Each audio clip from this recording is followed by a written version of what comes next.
জানো তো সন্ন্যাসীরা 1 মাস ধরে অনেক কষ্ট করে আজ তার শেষের দিনে এসে পৌঁছেছে, আর আজকে বসি ফুটানো, তাই গজাননকে মালা দিয়ে বরণ করে নিল দেখো।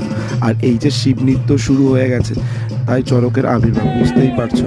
তো এই দেখো বালাম সন্ন্যাসীকে বসি ফুটিয়ে নিল, এই চড়কেও বেঁধে দিয়েছে, আর এখন ঘুরতে শুরু করে দিয়েছে আমাদের বলম সন্ন্যাসী চড়কে। আর আমাদের যে সন্ন্যাসীরা তারা দড়ি ধরে ঘোরাচ্ছে, দুই পাশে দুটি সন্ন্যাসী, টোটাল 134 পাক দেওয়া হবে। বুঝতেই পারছো কতটা টাফ বিষয়। তো অনেকক্ষণ ধরেই ঘোরাবে বালাম সন্ন্যাসীদের।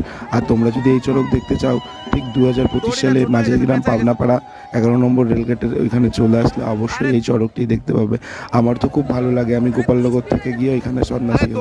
আর তোমরা যদি কেউ হতে চাও সবাই আসতে পারো, এখানে সবার মন খোলা। তো দেখো চড়কটা কিভাবে ঘুরছে। অবশ্যই যারা ভিডিওটা দেখলে অবশ্যই চ্যানেলটিকে সাবস্ক্রাইব করে নেবে, প্রত্যেকটা এরকম ভিডিও দেখতে পাবে।